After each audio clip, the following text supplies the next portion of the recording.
Guys, what is up, everybody? I'm George Mossey. It's the George Mossey Show. So we're gonna get into this 90 Day Fiance season 11, episode 2 episode. There's a lot to unpack. So we got to meet a new cast member tonight, Gregory.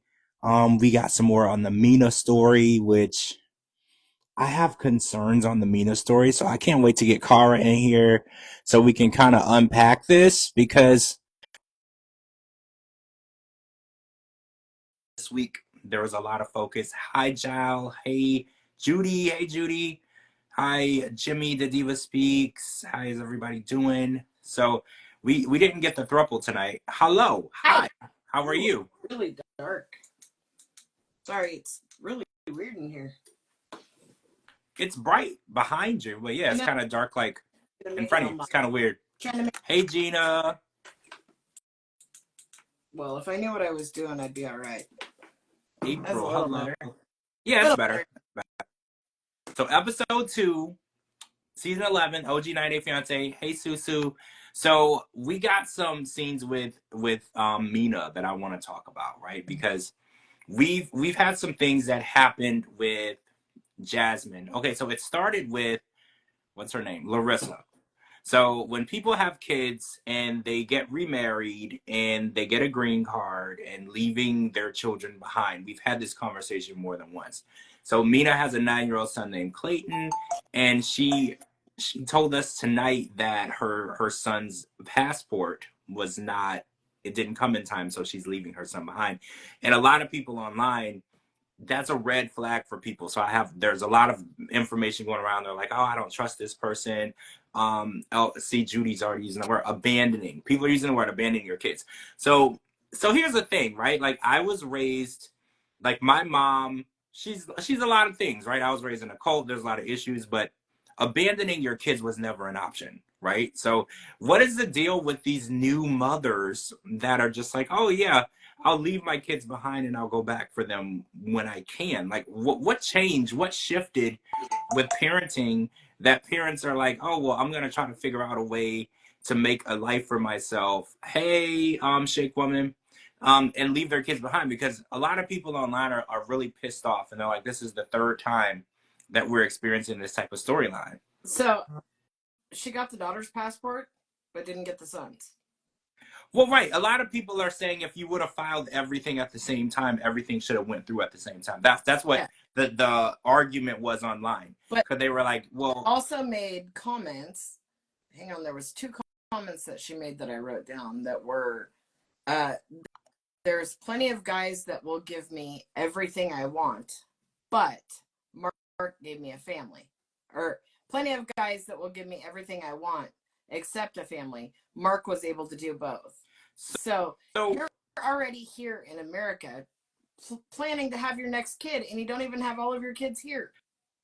But what does she mean by a family? Because having her son, isn't that a family already? You would think. So yeah, but I was confused by that, because I was like, so your first son wasn't enough. You wanted a family. And, you know, I was very confused by that. And there's rumors going around, like there's some stuff allegedly going around the internet that she was a stripper at this club in Paris. And, you know, there's people are gathering information on that story. That's an alleged story. We don't know if that's true or not, but that's what was going around. Because when she said that she had plenty of men. She said that there was not a shortage of men. I think the last time a 90 Day Fiance cast member said that, it was baby girl Lisa. Remember, she said she had 50 men that were waiting and to beat down her door, to be with her. And Mina was like, oh, I have plenty of men who would give me anything I wanted. They just wouldn't give me a family. What and I'm like, she meant to say is there are plenty of men that would give me everything I wanted except for a trip to America. Well, that's what I'm thinking as well, because she got to America, and the first thing she did when she got into the house was, she's like, I don't really want to stay in New Hampshire. And, you know, we've kind of seen that happen too, where they get here and then they immediately say, pack everything up and move me to another place.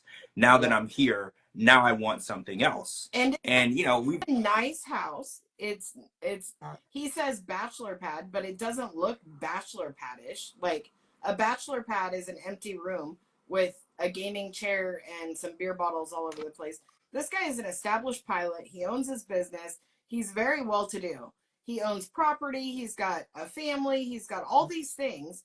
Plus, he brought your happy ass to America. Well, Like, she it's was. not. Did you notice that she was irritated that okay, so her daughter and son's room were gonna be his daughter and son's room. So there was a picture of their family, right? His children, his ex-wife, and him, which is a family photo. And she was like, "It's weird for me to see that." And I was like, just because, this is Jasmine behavior, first of all. Yep. Jasmine behavior, Angela behavior. Like, just because they're not married doesn't change the fact that that's not their mother. There They will were always be. married. They had a family. That's still the kids' mom. It's still the kids' old room. Like, I can't even imagine if I was divorced and somebody new came into my life and there's pictures of their dad and them, or their dad and me and them, and someone asked me to take them down or get rid of them. You got a GTFO. Like, Well, I'm absurd. remember we were watching Lada's story. It reminds me of the Lada story when she got Yep. here and she told what was his name? Was it Michael? I can't Yeah. remember now, but she got over here and she told him basically you need to kick your daughter out because she's Mm-hmm. part of your old relationship that's over, and stop paying child support for your son. Yep. Right? So when I see people, it's a huge red flag to me when they're like, "Oh, well, you should erase all the evidence that you had a family, that you had children, that you were married before." You can't do that. When you have children with someone, he's going to be linked to that woman, whether she's ex-wife, ex-girlfriend, baby mom. It doesn't matter. Forever. Right? Yeah. Literally forever, until one of you leaves this planet and go underground. Y'all are going to have ties. You have to have open communication. And, say for instance, it's Christmas and one of his kids from the previous marriage has kids. So you might actually have to deal with the ex-wife being there for Christmas, because family is still family, whether there's a marriage certificate or a divorce certificate. Absolutely. There's still family. So it could be that they want all of the grandparents to be there together. You're going to have to learn how to deal with the existence of another woman. And a lot of the times these women can't understand that when a relationship ends, that person doesn't disappear. Yep. It's impossible to make that person disappear. Absolutely. Oh, it was Eric. Yeah, Susan. Yeah, it was Alita and Eric. That was his name. But also, I mean, if your kids get married, there's going to be a wedding, there's going to be bridal showers, there's going to be baby showers, there's going to be all kinds of things that you're still going to be a part of that person's life forever. I mean, I first impression of her, can't stand her. Cannot stand her. I'm on the fence. I mean, she definitely gives me a weird vibe, and I can't put my finger on it. It could be just a gold digger vibe, or it could be, I don't know what the vibe is. She gives me a weird vibe. And she said that she lived in Paris her whole life. But then I saw some people told me online, Gina, it probably was you, on her Facebook page, it said something about another country. And somebody with her same last name was living in another country. And so I think that there's something up with her. And I think that she's hiding her real story. We're not getting the full story. So I think as the season goes on, the sleuths for this show, they go online, they're FBI, they're gonna figure out what it is that she's hiding from us. And the fact that she hooked him with a baby so quickly, and now they're talking about another baby, she's got a plan. I just want to get hip to what her plan is. I'm not trying to be a dick, but he's 58. How old do you want your kid's dad to be? Come on. It's not that it's I mean, I get that people of all ages have kids, but it's also unfair to the kids. Like, I lost my dad when I was in my upper 40s. Okay, I lost my mom when I was 40. I lost my dad in my upper 40s. And I felt like it was selfish, but unfair, because my siblings are trash, except for one. But they're trash. But all my siblings got my dad and my mom for so many more years than I did. Like 10 plus more years than I did. It is unfair. It's because his children now are grown. They got him for the best years, right? Yep. He was in good shape. He had all the energy he needed. And I'm not saying he's in good shape for his age. He's still working. He's still doing a lot. But if they have another baby, like you said, there will be limited years that he's going to be in the right physical condition to be a father. and to be able to do the thing. If it's a boy, you know, you could teach them baseball, basketball, you can do all these things. As the older you get, those things are going to become harder to do. And Absolutely. also Gina says it was her family member on Facebook that has an Angola flag as their profile photo, and they have the exact same last name as her. So she said, I've lived my entire life in Paris, but I'm beginning to think that she migrated to Paris from Angola. But we don't have that proof, you know, because I have family that are from different places where I've never lived. So we can't just jump the gun and say, oh, well, she's not from Paris. It could be that she is, and she has family that originated from Angola. So like I said, we're going to get to the bottom of whatever she's trying to hide. I can tell right away she's hiding stuff. I just can't put my finger on it. Running after that toddler may give him health issues. Yeah, the baby also super cute baby, by the way. Well, so super cute baby. Well, see, for me, I'm so grateful that my parents were alive to see me have children and were there a majority of their life. I'm so sad that they weren't there when my granddaughter was born. That breaks my heart. Yeah. Like, that's so sad that they never got to meet her. And it just, I don't know. So if he's 78 when let's say they have a baby this year, that'll make him 78 when that kid's 20. The odds of him ever seeing a grandbaby out of them is slim. You know, I mean, there's just so many things to think about. Yeah, I think a lot of people don't think about that when they're having kids and later. Well, first of all, there's a shift in the age that people are having children. People are having children much later in life. Like people are like, oh, I don't want to have kids until I'm 35, sometimes 40.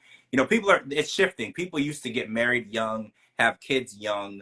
And, you know, there were people who met their great grandkids because they started earlier with their kids.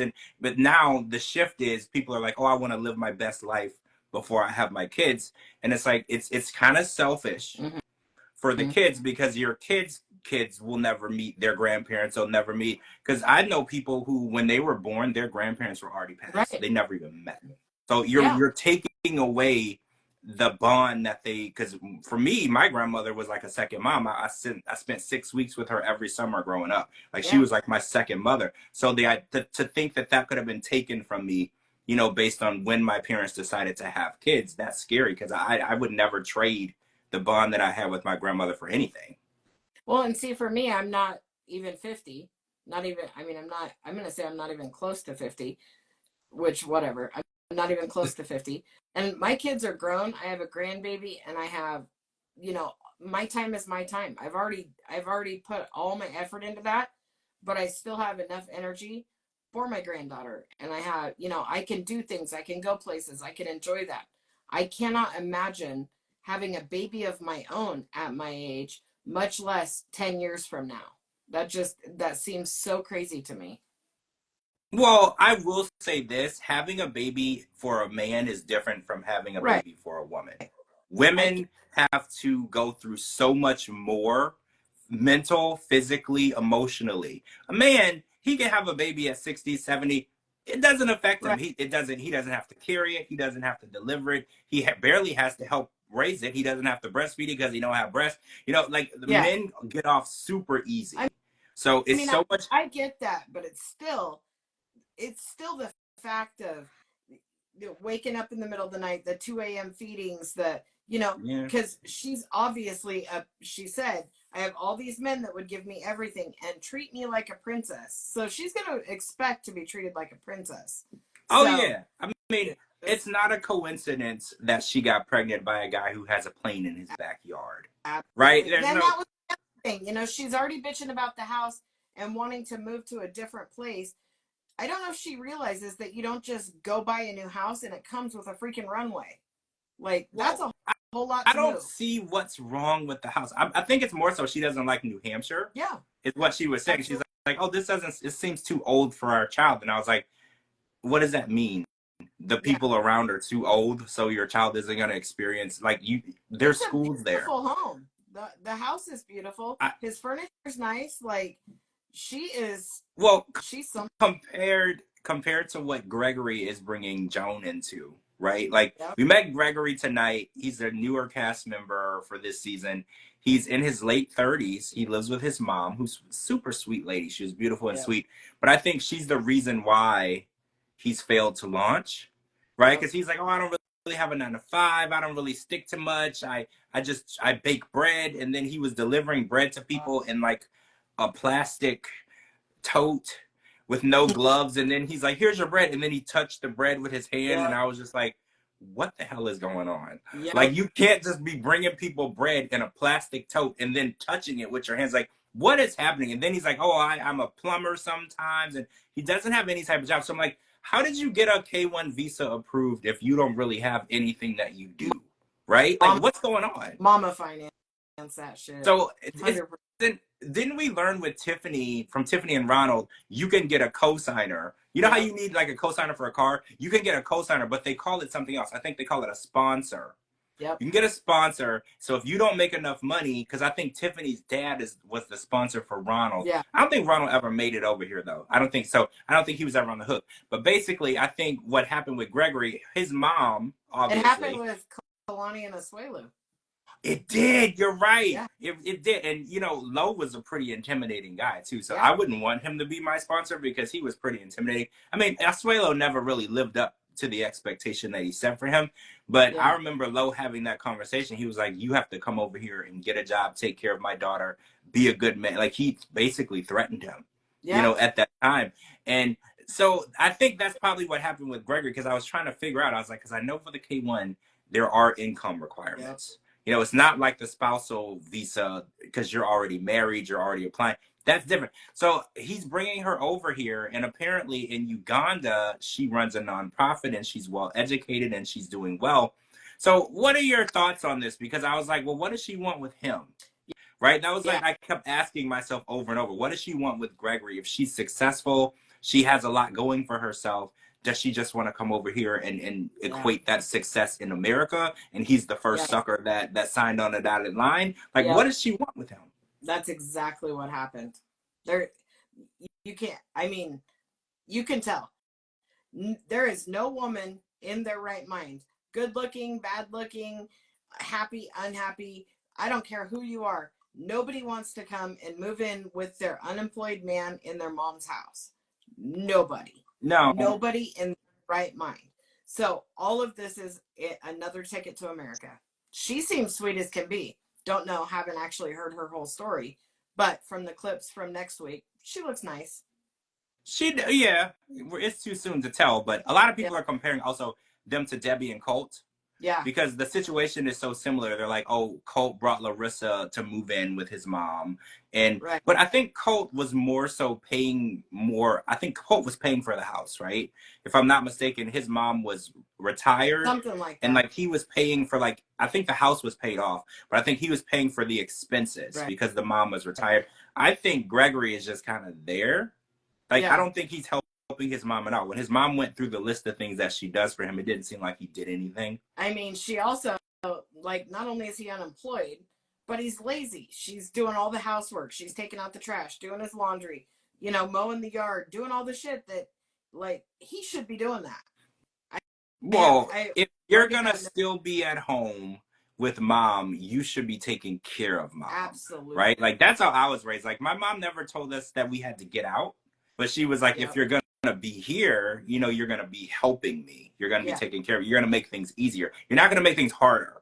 I never stayed. But, like, my mom made it clear. She's like, y'all don't have to go anywhere. She's like, but if you're going to be here, you're going to have to help and make our lifestyle better. You can't just be here and exist. You have to do something. And I think his mom has created and enabled an environment for him to fail to launch. He doesn't really have a plan. Because I was listening to him talk, and he was like, oh, well, when she gets here, she's going to have to it's a rude awakening. And I was like, why don't these men ever prepare? Like, they get a date, they go over there, they propose to this woman, they have all these dreams, and no one actually prepares anything for them. They don't have anywhere for them to live. They don't have a plan. They don't know how things are going to happen. They're just like, I just hope she accepts that I'm broke. But why should she? Why get a job? Also, the fact that she hit him up, he didn't hit her up. So that tells me was literally just looking for a ticket here. Yeah, I wanted to talk about that because Facebook Facebook, I've heard this story before on the show, actually, where people were like, oh, I didn't have a way to contact this person. And then all of a sudden they contacted me on Facebook Yeah. on what's the word, solicited. Like they didn't know my Yeah. name or whatever. Like I don't know if she knew his name or whatever, but he said he went back home. They didn't know how they were going to get in touch with each other, if they ever were going to. And she messaged him. And that was questionable to me. Because remember, we've had this conversation before where we've had cast members say, oh, I was on Facebook and I just got a random friend request from someone in Africa. Yeah. And I was like, well, how did this person in Africa get your name? Yeah. You know, like these are such random things that I wouldn't take so lightly. Like Yeah. if somebody is just typing in random American names into Facebook and friending the first 10 that come up, they have a agenda, right? It's funny. I have a lot of requests, Facebook requests in my garbage spam messages. And I never did up until like probably 10 years ago. I always heard about it. But 10 years ago, I was friends with some cast members. I'm not going to say any names. But I was friends with some cast members. And we would comment back and forth on each other's things. And it's like their shit was, you know, public because they were on the show. Right. So when I would comment, all their people in other countries would see my comments. So they would just automatically comment on everyone that was commenting. You know what I mean? Like anyone that looked like they were in America. And so I am personally friends with, I don't know, 5 or 6 cast members that I actually consider really good friends on my Facebook. So I'm very careful when I comment on anybody's stuff. So that's probably how they find the Americans. Yeah. It's in the comments. Because I always wonder, because I thought they were just typing in just a random name in the search bar and whatever comes up. I think they're friends with someone, or they get, you know, they'll find a profile in America, whether it be an elderly person or whatever. They make a connection, and then someone else, you know, because elderly people are like, oh, gosh, that's really neat that Habib wants to be my friend. And then they just accept it because they don't know that's just friends. And then all of a sudden they're getting messages and their friends are getting messages and all of that. That's why, like, my Facebook, my Instagram is public. And that's, I use that all for all my 90-day friends and family. My Facebook is very private. Very private. Yeah. I mean, if we're friends on Facebook, you can see everything I post. But if we're not friends, I don't have it set so friends of friends can see it. I have my shit set very private. But I have a lot of message requests that will never even be opened from people like that. See, that's so weird. Mm-hmm. I get a lot too. And I just, everyone wants to talk about the $500,000 for a starter home in Long Island. So I didn't know Long Island was that expensive. Were you aware that? I mean, people keep saying New York, the whole state of New York. That's really cheap, actually. I was very surprised. So that's cheap for a house in Long Island? I mean, I would think that's what houses around me go for. And I don't live in a fancy place at all. Because he said starter home.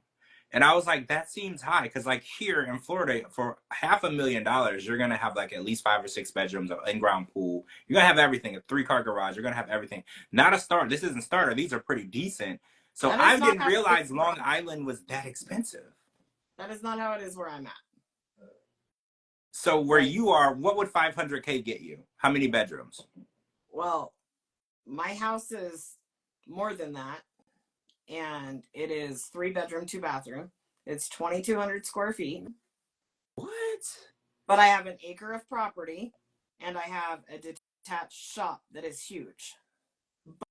So it doesn't. So okay. Like a starter home. When you say starter home, I think 1 bedroom, 2 bedroom ish. I think smaller, not a lot of property, probably around $400,000 or $500,000 here. That seems high for Long Island, though, because I don't know. I thought Long Island was so much more expensive than here. I don't know. I know everybody New York, anywhere around the city, people tell me it's really expensive, and then they say that the taxes are unaffordable. So I was just really surprised that there's so many people that are paying that much I'm to have just such really high tax. surprised. I was always told that New York is so expensive. And if But I that's, thought just around the city. I didn't think like the whole state. I thought just around the city. I thought that it was just very expensive to live in New York. Well, the diva says 500K in Toronto, you wouldn't find a decent house. It would be a shoebox, maybe a condo. That's For literally 500K, how it is. That's how it is down here in Oregon. I'm telling you. that's wild. Like here, for 300 and something thousand, you can get a 3 or 4 bedroom house That's in a great. neighborhood where you could go walking at night. Yeah. So it's really surprising that, because the weather is so unpredictable up north. So people are paying so much money for that crazy cold, unpredictable weather. It's just The scary. weather here is so unpredictable. Right now, we're in the middle of a torrential downpour. Last week, it was literally 16 below zero. And Oh now no. I've got 51 degrees in a torrential downpour. Like it's raining like mad. And then 2 months from now, the entire state's going to be on fire again. Oh, So Jesus. it's very unpredictable. Those type of weather events would make me think that it would be cheaper to live there. Okay, wait. You would Finger think. says her friend lives in a multi-million-dollar home in Long Island, and it's not even that big. See, this is giving me New York, or I'm sorry, LA vibes. Because I know in Los Angeles, you will spend $2 million on a 3 bedroom, Yep. 1 bath. I know that's a thing. I didn't realize that that was the situation in Long Island. I was just very surprised to hear that it was. I mean, I'm not. I use the term cheap loosely because don't think for a second that I just got $500,000 laying around that I could just go do whatever I want. But everyone's saying that New York is so expensive and that a 1 bedroom apartment or a studio apartment is like $2,000 a month to rent. $500,000 for a starter home seems very affordable if you can afford, enough money for a studio apartment. That's essentially your. I mean, you're right. And Pineapple made a good point. She said, "I'm. That's not far off from Miami. I'm in Central Florida. You're right. I'm 3 hours away from Miami. So you're right. Miami, that's probably normal. And Central Florida is not a very. Most people aren't trying to live in Central Florida where I am. They're trying to live in Miami. So, or on the other side, on Sarasota area, on the beach. Yeah. So yeah, I'm nowhere near the beach. So I guess I am spoiled. Because it's like I get the best of, because I can't swim, so I don't feel like I'm missing anything being far away from the beach. So I kind of guess I got the best of both worlds. I got what I wanted, and I didn't get like completely railed for the price. Like if I told you how much I paid for my house, I don't even know if I want to say it now because it was so low. It was like 300 and something thousand, and I have 4 bedrooms, 4 baths, an in-ground pool, a lanai, two living rooms. Like it's insanity. So when I heard the numbers, I was just like, that doesn't seem right. But I guess I am spoiled. I'm spoiled. I think I paid a lot, but obviously I didn't pay a lot at all. Right. I mean, it feels like you pay a lot, no matter how much you pay. Well, right. Home and you're responsible for it. The only thing about here is you can either, like, I'm so far out of everything that you can either have a beautiful home with like a beautiful yard, beautiful flower, park-like setting kind of thing, or you can have horses and cows. You can have, I mean, it's not uncommon to have that stuff. If you look at my house, the front of my house has a really beautiful yard with underground sprinkler systems, and my backyard is fenced, and I've got a beautiful yard, underground sprinkler system. And then if you go beyond that, I've got horses and goats, and I have a shop with a ton of my husband's cars and just things. Like it's so different from like in city living. I don't have like an HOA. I have an acre and a half of property instead. You know what I mean? So it's kind of nice like that. But I am really surprised that it's that cheap in New York, to be honest. Anywhere in New York. I mean, yeah, you're right, because they're not that far off from the city. Yeah. So that's a good point. They're not far off from the city, because I know anywhere around the city you're going to pay ridiculous. Oh, in Chicago, she says that $2,000 is cheap. You would, for 1 bedroom, you would pay $2,500 to $3K for 300 square feet. 300 square feet is a hotel room, though. Why would they even call that an apartment? 300 square feet is a hotel room. That's great. Okay, so I want to talk about Stevie and Maddie because he arrived and he seems really unhappy, like right as he got here. I think he's having like a culture shock because America's kind of a myth to him because the country where he you meant studio. Okay, yeah, because I was like, that's not even a apartment. But Right. he's really freaked out by all the freedom around him, I guess, because in Iran where he's from, he said that singing or dancing in the street is an arrestable offense. Yeah. So I was surprised by that because who are you hurting by having a good time? Like we have parades and there was just a Mardi Gras celebration here not too long ago. Like people are singing, dancing, drinking, just it's not illegal to be happy and have a good time. So I think he's having a real culture shock. And he keeps saying, oh, well, if I go back, it's a possibility since I've been to America, I could get arrested. And I thought that was pretty crazy too, because it's like, well, he's not losing his citizenship, but they might treat him differently because he decided to go to the land of America. And even if he changes his mind, and I think that that's very unforgiving. Because why would your country tell you like you can't go visit this country just because we don't like it? Like you should be able to go and see any land that you want. I agree, but there's a few things. First of all, I love Stevie.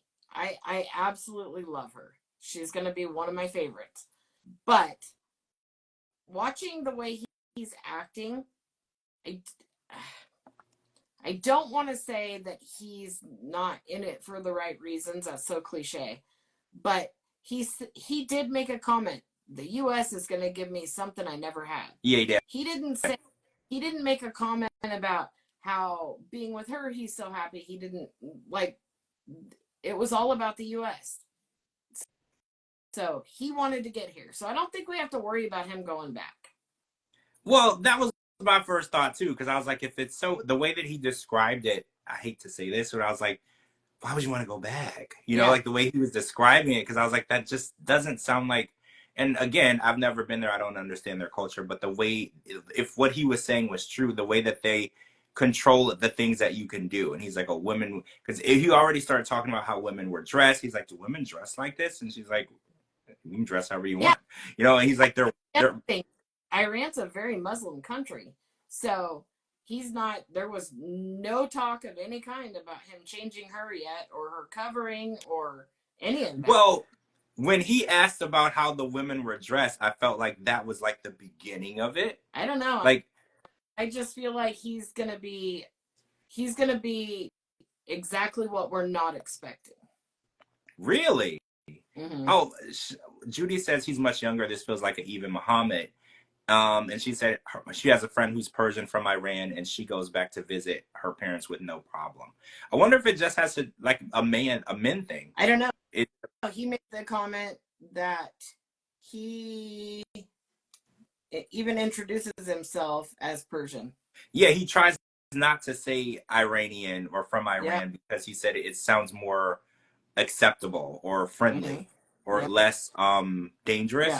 Which that's terrible. And I know his country has a reputation for not getting along with other countries. They have a lot of conflict. But I've never judged a whole country.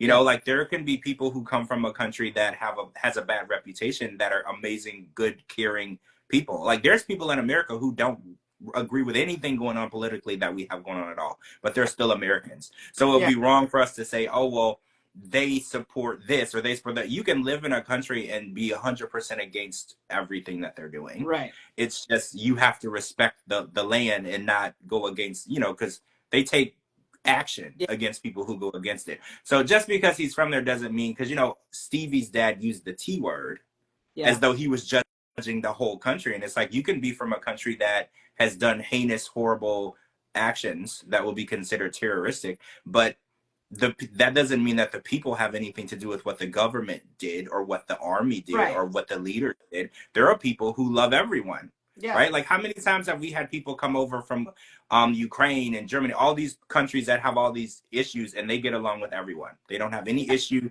They're not starting any problems. They're not just trying like to force anyone. Brandon and Julia. Julia's from Russia. Well, right.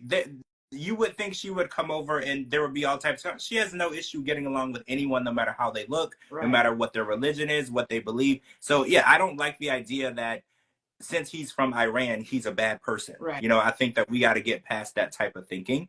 But you know, Stevie's dad, he doesn't he I'm from Louisiana, right? And he reminds me a lot of a lot of people that I encountered growing up. They think a certain way. And like I said before, these are generational this is a generational thing. He didn't just wake up one day and start feeling like people from certain countries weren't good people. This is like things that people have been taught years and years and years. So it's gonna be interesting because he's acting like he doesn't want to be here right away. He hasn't seen the country. He hasn't experienced it. He doesn't know what to expect, and he's not excited to be here. Usually, people get here and they're really excited to be here, and he didn't feel excited to be here at all. It almost like he got here and had remorse immediately when he got off the plane. He had remorse. I mean, he did make the comment that it's the first time he's ever seen the American flag flying and not burning. That was a very powerful statement for me. It's scary to think that there are countries that are burning our flag on a daily basis. Like they have that strong of an issue, you know, or certain people, I don't want to say certain people in those countries have a strong issue with the American land, the government. I don't know where the issue lies, but it's sad because that more or less kind of underlined his whole statement, you know, as far as not being able to go back or not being welcomed back. It's so bad. Like, if you come here, you don't walk around the corner and we're just burning the Iranian flag. We're not stopping on it, you know. So if that's what he's seeing on a daily basis, obviously they're not welcoming people back who have been to America. So. Yeah. And you know what's interesting? And I live in Ohio. I lived in a city. It was a Ukrainian city actually, and we had Ukraine flags flying everywhere. And this was before the war, obviously. It was just, and we had a part of it. The downtown was called the Ukrainian Village, and so we honor other cultures here. So it's weird to know that there's countries that desecrate other countries and their cultures just because it's like I lived in a Ukrainian village. There's a huge Ukrainian community there, and they were the most kind people. They always made food, and they had these events and you could try the Ukrainian food, and it was an amazing thing. So when I hear things like that, it just really makes you realize how lucky we are to have such an open society where we are open to learning about other cultures and coexisting with other cultures. Nobody is trying to burn anybody's flag. When they have events and we're going and we want to try their food, you know, like we're so much more open-minded. Well, I think that this couple, I think they're going to be a good couple. I think they're going to make it for the long haul. I like Stevie. I think that once her dad accepts him, I think that once he gets used to it, I think they're going to make it. I like them as a couple so far. I mean, that's subject to change. We all know how I am, but subject to change. Yeah, we'll have to see how it goes. Sometimes, but I do like her individually. I do like her a lot. Stevie seems like the most normal person this season, right? I hate to say that, but she's like the most common, normal person. Everybody else has a weird thing going on. Stevie seems like a normal person. Oh, her bridge thing. I want to talk about that. That bridge that she's talking to that you take to get into New Orleans. I've been on it so many times. It's terrifying. Okay, so you know I can't swim. And this bridge is like 30 or 40 miles long, and there's nothing but water.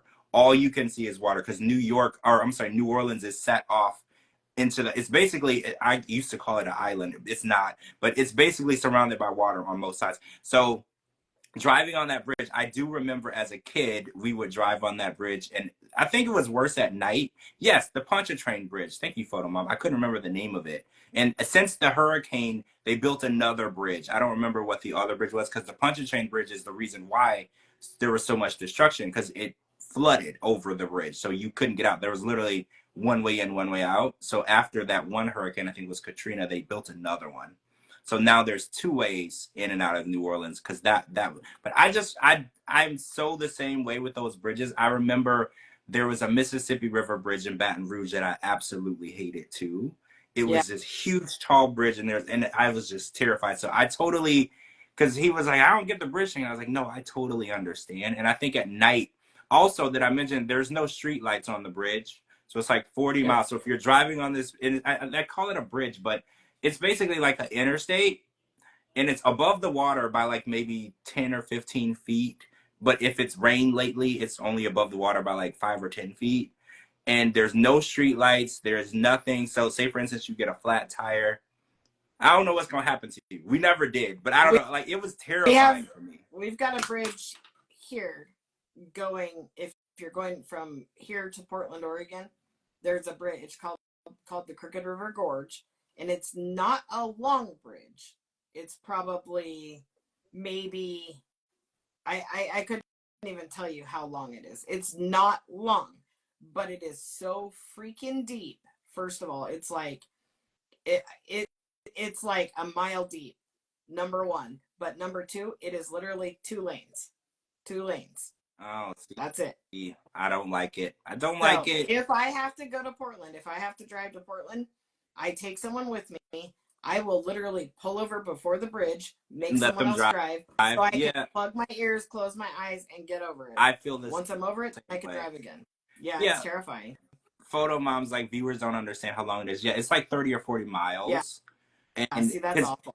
Yeah, and it basically took you from, like, I think Baton Rouge to New Orleans, or it was Lake Charles to New Orleans. Basically, yeah, but hold on. Somebody said, oh, there was a bridge in Cleveland too when I used to live there. It was called the Valley View Bridge.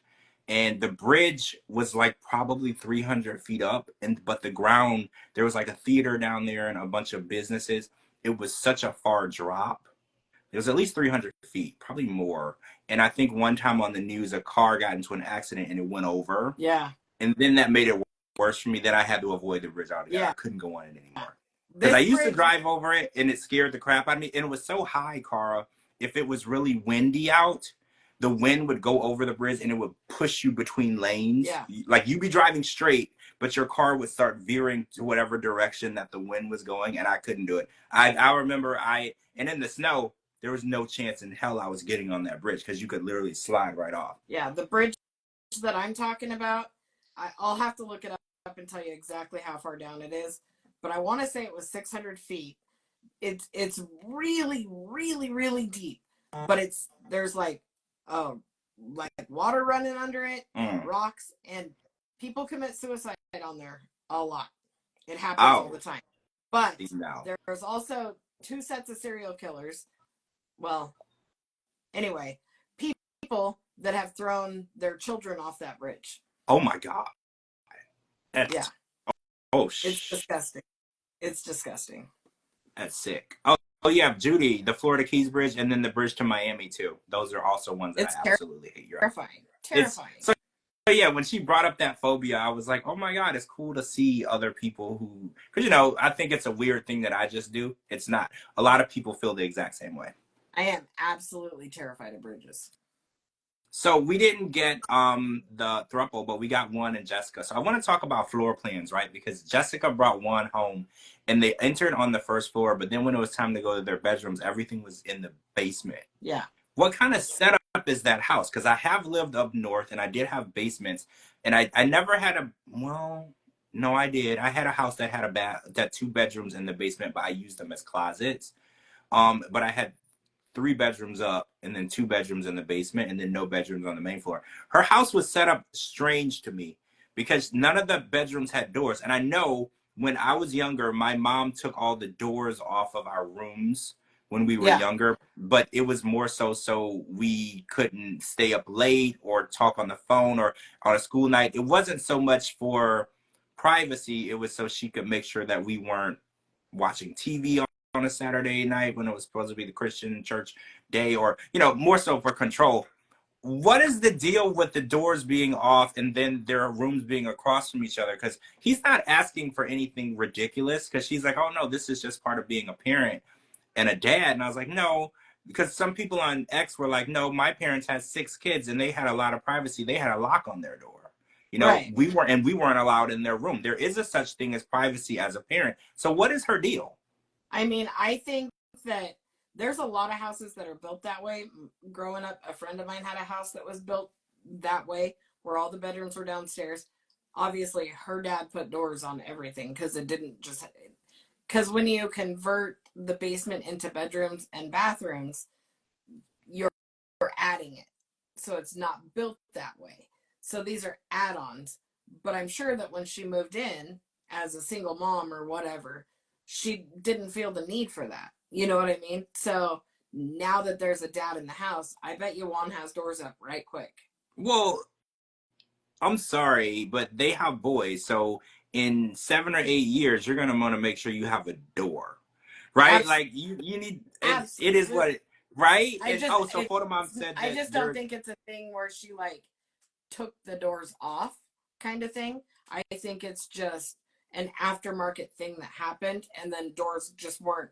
So probably whoever lived in the home before her was probably a single couple, and they just had extra rooms or whatever just built on. So it wasn't like a big deal. That's just my guess. I don't know. I don't feel like it's something that she has changed. Yeah, you're right. You're right. I don't. She probably didn't take the doors down. The way the setup was made, like you said, it did. There was just a doorway, like a space. It didn't look like there was ever a frame there. But okay, so wait.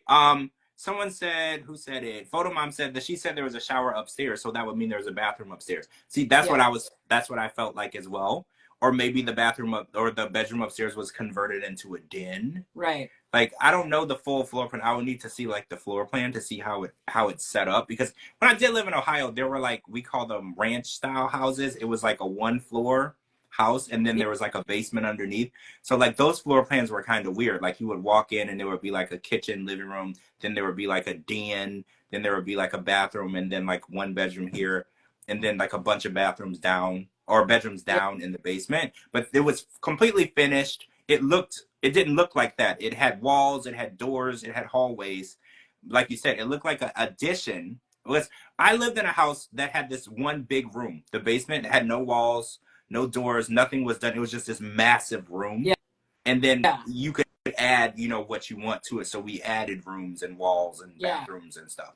So I'm assuming that might be what she did.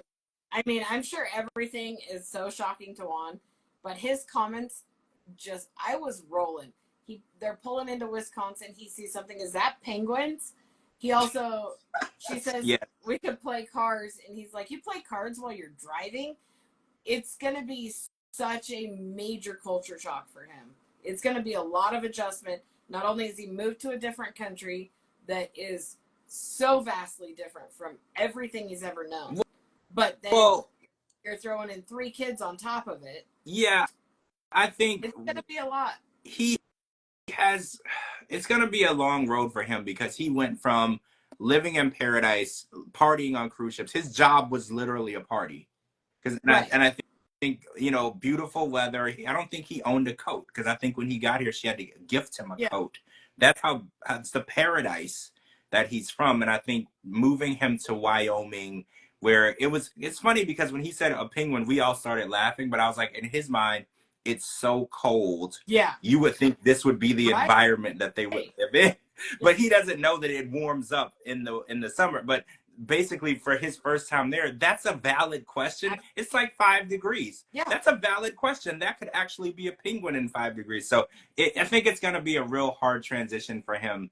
And a lot of people are like, oh, he's not going to stay. He's not going to stay. And I was like, you clearly don't have social media. Yeah. But it's definitely going to be something that he has to get used to. And I think that, another thing that someone on Twitter said, they were like, maybe since she has a bunch of tiny kids, like small kids, everybody living on the same floor with no doors is easier for her to keep her eye on the kids. Because that's what another mom said. She was like, yeah, I had a house where there was a bunch of bedrooms upstairs and spread out. She's like, I needed them to be close to me.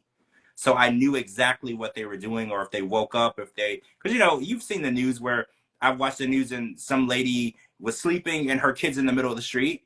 Yeah. Because the bathroom, Absolutely. because the bedroom is downstairs and she's upstairs. And so it could be that Jessica was like, well, I have little kids. I need them all basically in my room, but not in my room. Absolutely. And that could have been the thought process, putting them so close to her. Okay. So when Jessica and Juan were on Love in Paradise, remember how Juan I can't remember if he inherited the property or if it was still in the family, but he was remodeling that to make it apartments. The rental apartment. Yeah. I do remember. Okay. Yeah. Okay. So he didn't live in those.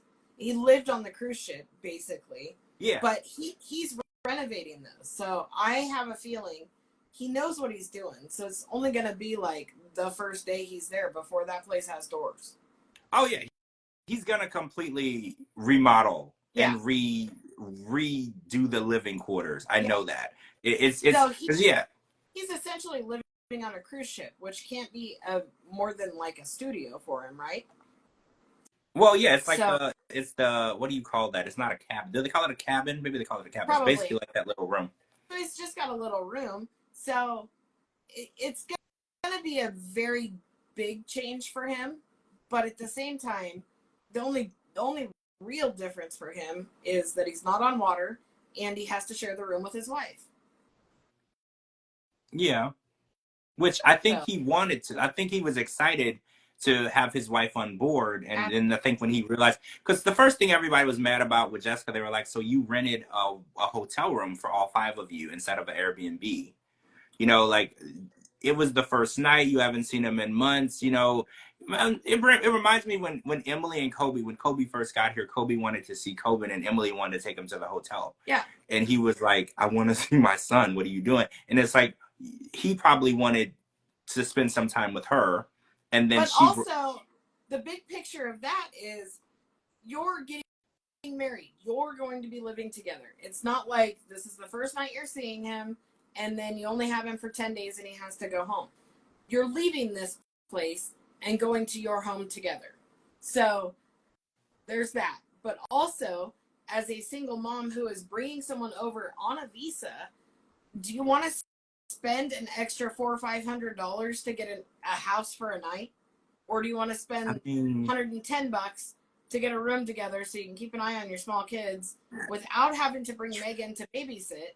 Like, there's a lot of reasons I'm sure that she did what she did. Yeah, that's I don't true. think I mean, wrong. They literally just needed a bed to sleep in before they drove home. True. I think that because people were just angry, they're like, she could have at least got an adjoining room, you know. But again, a lot of people have made this comment because one has made the comment too. Her kids are rambunctious. Yeah. And I'm using that word in lieu of a word that starts with B. So so she has to keep a very close eye on her kids. Her kids are very rambunctious. Yeah. So I think in her mind, putting them in an adjoining room or putting them somewhere where she can't see them would be a mistake. Well, right? Even for me as a kid, if you put me at the age of 8 in my own hotel room with my sister, we would have snuck down the hallway at 2 a.m, go see what the vending machines are, ended up getting ourselves locked out because we didn't know that you needed a freaking key. And then the office has to call mom and dad and wake them up. Like, that's a whole thing. Yeah, you want to keep your eyes on your kid. I think she's being a good mom. Yeah, she's a good mom. She's a good mom. And also, another thing someone said on Twitter was, you know, she's a mental health professional. So she's a counselor. So a lot of people, I was like, why are all of these bedrooms on the lower level? And she did say that she worked from home. Maybe her office is upstairs. Yeah. And she needs a quiet space because a lot of people are like, well, why are they all together? I was like, well, maybe when she's working, she needs a quiet space. And then the kids would be at school or downstairs on the basement. So, like you said, there's a lot of different things that we don't know that are going behind the scenes. Because she does, she is a mental health professional. I think a counselor for a school district, if I'm not mistaken. So she has to have a quiet space to work. So maybe that's why she took the bedroom that was upstairs and made it into a workspace, and then they're all on the lower level, so she can maintain a environment for work. There's a lot of different factors in it, but overall, someone said in here, she's a good mom. I think she's a great mom. She is. I think the only thing that's gonna clash is with one, and her parenting is different because I was raised in a spanking household, and I think one was raised in a spanking household, and I don't think Jessica was. Also, so they're gonna literally said, "I've never been around kids." Well, yeah. So that's gonna be a transition too, because trying to become a stepdad and a dad, also getting used to being around a child in general, it's going to be a thing. And he said when they were on the island, he was like, your kids need to be spanked, you know, you let them get away with a lot. And you know, parenting styles in America versus other countries and other races and cultures are different. So I think that they're going to clash a lot, because I'm pretty sure as a mental health professional, she's against hitting kids, right? I guarantee you she's against hitting kids, and I bet you any money he's not. So I think that's probably going to be a big clashing issue for them. And being a mental health professional, she's definitely a mandated reporter. So Well, right. So against nobody's gonna be spanking no kids in her house. I Yeah. guarantee you that's literally what she's looking for in her job of happening to other kids. Yep. But again, I was raised in a spanking household. So if somebody saw me acting the way that they saw me acting growing up, they would have been like, that kid needs a spanking. Right? Yep. But I was too. My parents never hesitated to whoop my ass. oh, Patty says spanking isn't a thing anymore. I was taught it only teaches your children that hitting is okay. Really?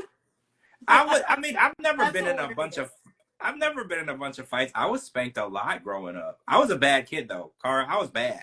I mean, Like I broke the window. We were playing bad ball in the house. I broke the window. I've never taken the first hit, but you bet your ass I took the last. See, I mean, I'll fight if I have to fight. I'm not like I don't start fights. Like as a kid, I think I was probably in maybe 2 fights growing up, period. Right? Like I don't know. So I don't think that it teaches kids that. I don't know. For me, it taught me to not be bad. Like I didn't think it taught me to respect my parents. Well, okay. So I remember the first time I disrespected my mom. I remember she told me to do something, and as I walked away, I was like, stupid, and she heard me. And I didn't think anything was gonna happen. So she grabbed me and smacked me so hard. And I was like, oh, I'm never going to do that again. It didn't make me think, oh, hitting is okay, or I should fight my mom, because I wasn't stupid. I didn't want to die. I wasn't going to get fight her. I just realized she's not going to take that, so that's never going to happen again. Like, that's all it taught me. I called my mom a bitch when I was 14, and she laid me out clean in the hallway. Yeah. Never called her another name again. Exactly. I mean, I know that anyone who's in the mental health field will disagree, but I think that it instilled in me respect.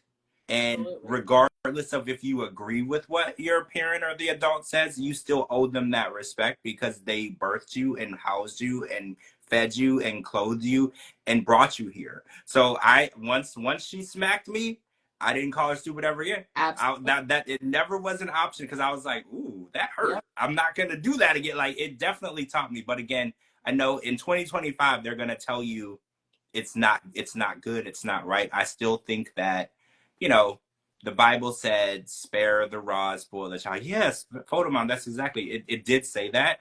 And you know, I was raised super in the church, so I do think that children have to be taught boundaries in some way. It doesn't necessarily mean you have to hit them, right, but you have to teach them boundaries in some way. So if there's other ways to do that, we should be doing that. Yep. Famous Indian saying, if you don't hear, you must feel. Ooh, I think I've heard that before. Because it teaches the kid, if you're not listening, you can listen with pain, basically. Yep. So yeah, I remember that. So we didn't get the throuple this week. Oh, we got Sarper and Shekinah this week. I'm not really interested in their storyline. Nothing really happens, and we already know the story. And they're like, the only question I have is, why did she wear a freaking bandana and a nightgown? That's it. That's all. And it kind of looked like they were dressed like the Barbie and Ken. Did you watch the Barbie movie? Yeah. And Barbie was wearing the bandana, and he was wearing the sleeveless shirt. It kind of looked identical to that because somebody made a meme online. Literally, I had like 3 Barbies growing up. I shaved all their heads. Like, just not a fan. That was the one Barbie in the movie. She was the one that had all of the Barbies that she cut their hair. Yeah. I can't remember her name now. It's been too long since I saw that movie. Yeah, I was not a fan of Barbies, and I was not a fan of Sarper and Shekinah. Yeah, I'm over them. Honestly, I'm over them. I couldn't fast forward because I was watching it on TLC Go, so I didn't have that option. But that was when my drink was empty. I got up, and then the cat wanted food, so I fed her. So like that was my time to do other things. I was like, fresh load of laundry, put a new load in. Hey, Donna. Hi, Donna. So that's it for episode 2. I think we talked about everything. I have some reservations, like I said about Mina and her. I think she's hiding something. I think we're gonna learn more about that. The throuple wasn't on. I wanted to see them a little more. I'm beginning to think that there might not be a lot of footage because we know the end result. They showed the preview last week where Amina said you can't turn a hoe into a housewife, and they were basically breaking up. So I'm assuming that we're gonna not get them for a while because we know how it's gonna end, and I feel like it's gonna end sooner than we thought. So I think that's probably why. Yeah. I didn't have the kind of offering. I'm glad that we're into a new season. I'm glad that Jessica and Juan are back. I am so sad Sarper and Shekinah are back, but I think it's going to be a very interesting season. I may feel different in, what do we have, 37 weeks of this? Yeah, I don't have a number yet, but I've heard it's between 18 and 20 episodes. Yeah. So yeah, we have a long time. We're going to be watching this well into the summer, guys. So I might feel different toward the end, but for now, I think it's going good. Miss you too, Donna. All right, so we're going to come back tomorrow. We're going to talk Last Resort. We have a few more episodes to go, and then we're going to get into the tell-all. And then, excitingly, we're going to get into the Last Resort Single House, which was taped in Mexico with Soulja Boy, Courtney, Rob from Rob and Sophie. There's going to be a lot in 30.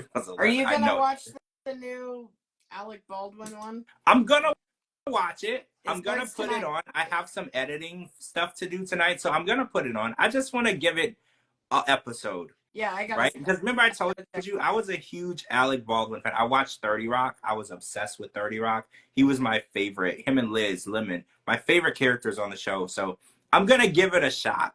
Yeah. And remember I told you I wasn't going to watch Balin out loud, and then I love the show now. That show. Yeah. So, oh my gosh, and at first I was like, no, I'm not going to watch that. Now I'm obsessed with her. I follow them both. So I'm going to give it a shot and see how it goes.